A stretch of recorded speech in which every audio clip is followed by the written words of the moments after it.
Alright, welcome back everybody. We're mid-quest. We're fighting a Oompa Loompa. I mean, Palomalu. Palomalu. I always forget how to pronounce this because I think it's a Palomalu. Anywho, beside the point.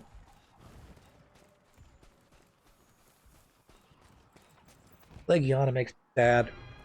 We were doing a good job at taking out the stupid puffball, and then all of a sudden, here comes Legiana. Let's make Chris's life terrible. So, we'll have him captured in a second. I went back to base real quick to pick up some trank bombs and a electric trap. So, the intro to this episode is going to be very quick, and then we'll move into fighting, capturing other monsters. But for right now, like I said, we're just going to drop the chalk trap and the tank bomb, and then we'll be done with this mission. And then we'll move on to the next mission. Isn't that fun?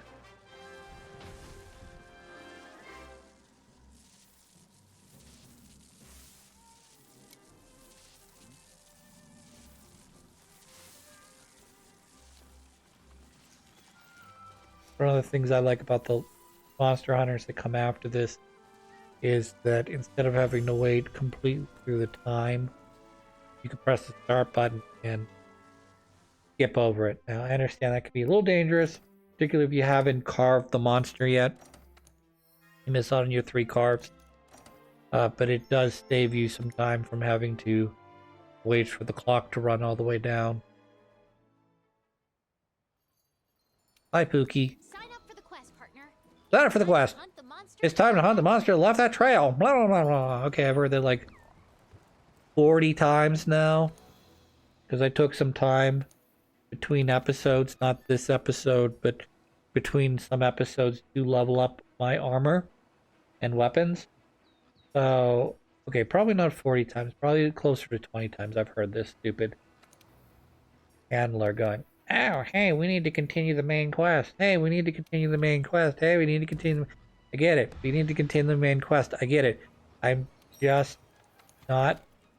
I'm ready to do it in terms of the armor and weapon I have. I just want to make sure that before we continue on and land in the next quest where I'm fighting who knows what. I kind of have an idea what I'm fighting next, but who knows what I'm fighting after this. That I suddenly don't run into like, you know, oh hey, you just finished fighting a pink Wraithian. Now I need you to fight God. Well, we're obviously not going to go from here to there, such a huge jump, but you know, the jump between a pink Wraithian and like I'll give you a future one. I'm not there yet, but we will get eventually to where we're going to start running into, as I mentioned earlier, Elder Dragons. So, one of the Elder Dragons is Teostra. Teostra is way, way, way harder to fight and hunt than a pink Wraithian ever is. But pink Wraithian's much harder than this thing I'm fighting. You know, so the amount of time I spent trying to level up my armor and equipment from where we were when we fought the Agenath to where we are now, getting ready to fight the pink Wraithian, is many hours of grinding out materials. And when we get to that point, again, I'm going to have to grind out more materials in order to get ready for the harder challenges that are beyond the pink Wraithian. Now the pink Wraithian, I'm not gonna lie, my memory indicates that the pink Wraithian, once you've got yourself basically set up with some decent armor, the pink Wraithian is not hard, but in some ways, if you get into the wrong group of attacks. Oh, that's bad. Nope, I managed to evade that somehow. If you end up in the wrong set of attacks, particularly if the Raytheon goes into like a berserker mode or an anger mode, whatever it's called, she can still be a very, very big trouble. Well, this is a... Yep. When you see him jumping back like that, it's time to sheath your weapon and start running after the monster. Because worst case scenario, he's backing up to do a jump where he does the feet first jump at you like this. The worst case scenario is he's about to do this. And every time he does it, it makes more...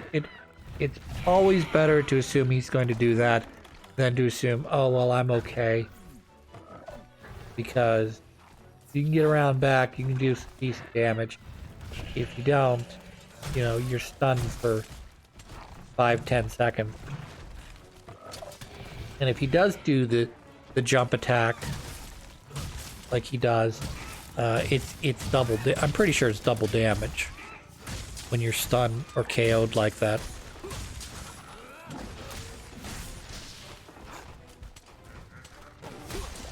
One of the big benefits, though, of what we're doing here, though, is I have played through Vanilla Monster Hunter all the way through. Up through... I guess up through endgame. We'll just put it that way. So I'm pretty familiar with patterns. Unless they introduced a new monster. Before Iceborne came out, but after I stopped playing. I'm pretty familiar with all the monsters in the game.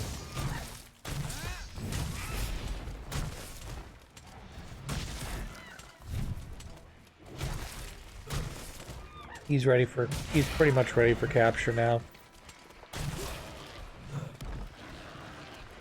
I wanted to capture him, of course.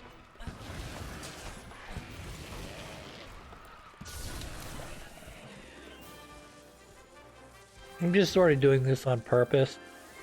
Making sure I've captured each monster at least once, because it does, in some cases, unlock battle arena missions where they quote-unquote take the monster and put it in the arena for you to fight over and over again.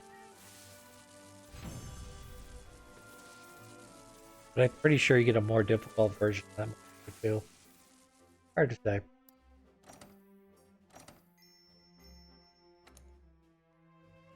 Yeah, see, new arena quest added. Alright, we're gonna take on another monster here. I'm gonna figure out which one that's gonna be. We've fought fought pretty much everything that's sort of lower rank. Let's not join a quest, Chris. You keep doing that accidentally because guess what? You want to go down to optional. What we got here? We got take on the Raytheon. Fight Adjanath again. We'll take on the Raytheon, but this time instead of in the forest, we'll do it in the desert, which is actually, I think, my preferred version of fighting the Raytheon is in the desert. She doesn't move around as much, and when she does move, she doesn't seem to move quite as far as she does in the forest. Well, she'll pop up in this area of the forest, then she'll be there for a second, and then she'll flap her ass over to where the water is, and then she'll go up to the nest, then she'll drop down again. It's hard to fight. It's hard to run after her, is what I'm sort of saying. Whereas in the Wildspire Wasteland, she pops between primarily the forest area. There's two different sections of the forest that she can pop up in, and then usually after that she goes to the you can wander out here, of course, but usually she doesn't. And you can also be by her nest in the Wildspire Waste. It isn't too bad because she's got less places to go, which also means that it's easier to keep track of her. And I'm not like going up and down in addition to going left and right, trying to get a hold of, trying to get into battle with her.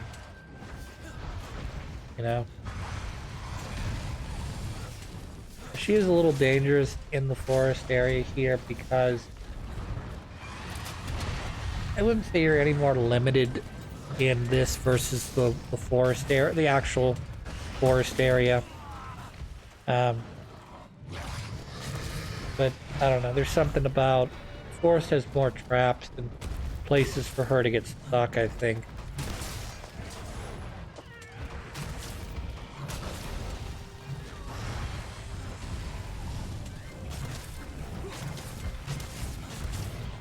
I'm not crying, join the online session. That's a good name, I like that.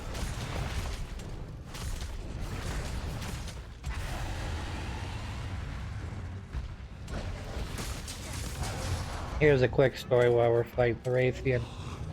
Back in the day, long ago, probably we're talking maybe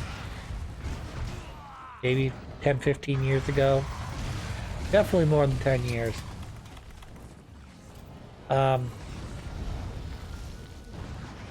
in the original Modern Warfare 2 times on the Xbox 360, I had a co-worker who we would play together until Modern Warfare, at least until Black Ops came out, and then Modern Warfare 3 eventually came out the year after, I think. And he had to push buttons. And if you met the guy in real life, you wouldn't assume that this is the kind of guy that would go online. But like, he insisted on making his name I wouldn't say as offensive as possible, but he insisted on pushing the limits of what, the Xbox / community would allow his name to be.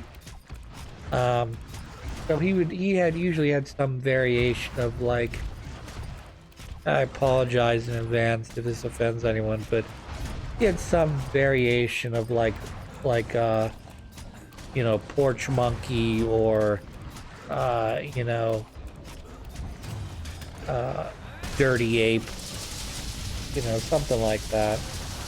He met the kid, he definitely wasn't, he was a very unassuming kid, but for whatever reason he insisted on being like this little piece of shit online. And I don't know, it is what it is. I'm not, he was being a bit of a troll online. What are you gonna do? I mean, I've run into worse trolls than this kid. This adult, I guess I should put it. But and online he wasn't toxic or anything. It wasn't like he was like get on voice chat and be like, yeah, you guys are all a bunch of faggots.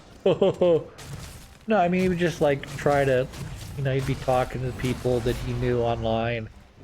But he always insisted on his gamer tag being something sort of like racy. And then like eventually, like a month or two later, Microsoft would contact him and let him know, hey, your name's been flagged, we want you to change it. So you get a free, Microsoft's not going to force you to change your name, so they give you a free name change. So he changes his name to something not as bad, but in the same ballpark, Nothing that that'll get you banned, but racy enough that like you're eventually gonna get someone online who's gonna complain about your name, and you're gonna have to change it again because you insist on going with some monkey based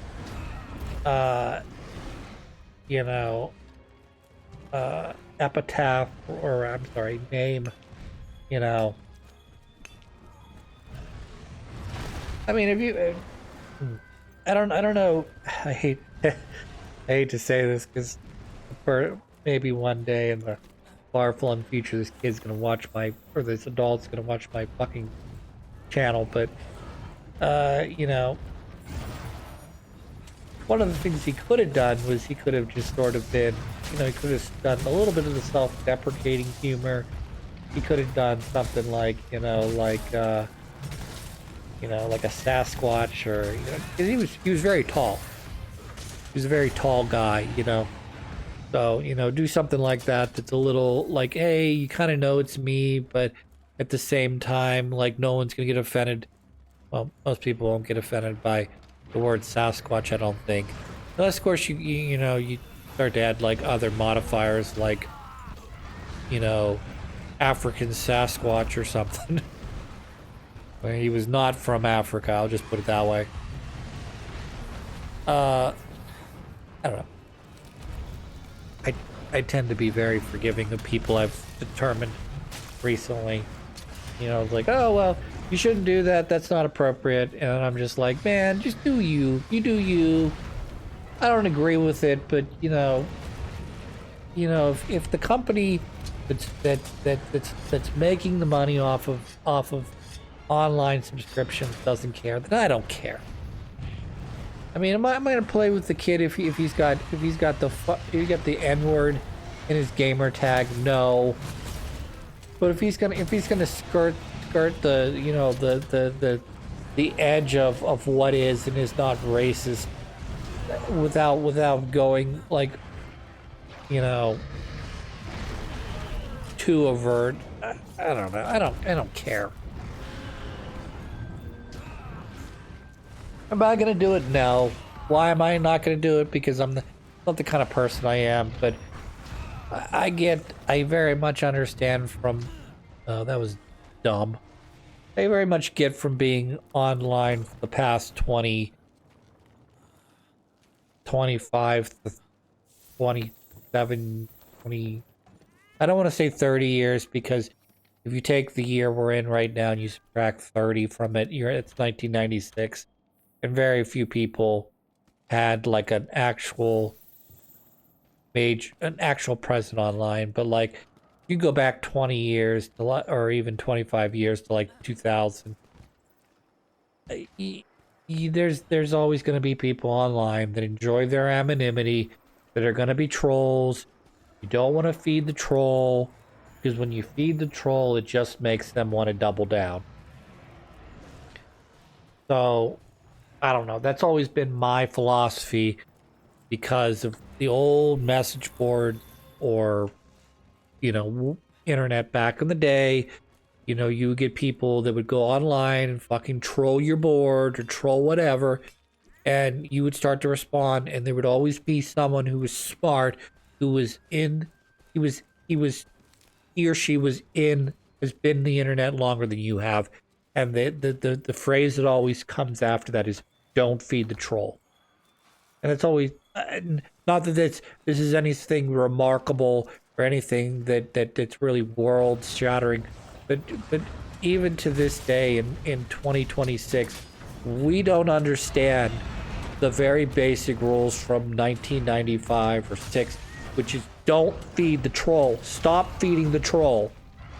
You guys fucking click on shit on TikTok that pisses you off or you don't agree with, and then you comment, you caption their shit, you do a response video to what they said, and it just feeds into them, because they make money based on user interaction, response, retweets, whatever the term is for your particular platform. They benefit when you respond. Stop feeding the troll. Stop giving them money, free money, by responding to their stupidity and disagreeing with them or whatever. You disagree with them, move on with your life. You don't need to correct them. The internet is not a place for, you know, some people, you know, it's a place for dialogue, it's a place for discussion, but at the same time, not everybody's here for discussion. Some people are just here to troll, and because trolling has become lucrative, you give people what they want, and that is someone disagree with, you argue with them, you comment, you retweet, you capture, you do a response video to it. You're just adding more money in their pocket. You're adding more fuel to the fire. And if they're fucking, whatever you want to call them, titty mages, parting their shit or going, hey baby, how about I give you a ride on my pony? They're not gonna hop on your dick, dude. I'm sorry. The likelihood of that working out for you is very slim. But they do like your response. They do like the fact that you comment and like and all that other stuff because that makes them more money. Anyways, I'm gonna shut up about that. We're done with this episode. When we come back, we're gonna be doing more of what we did before, which is capture / fight monsters up to this point.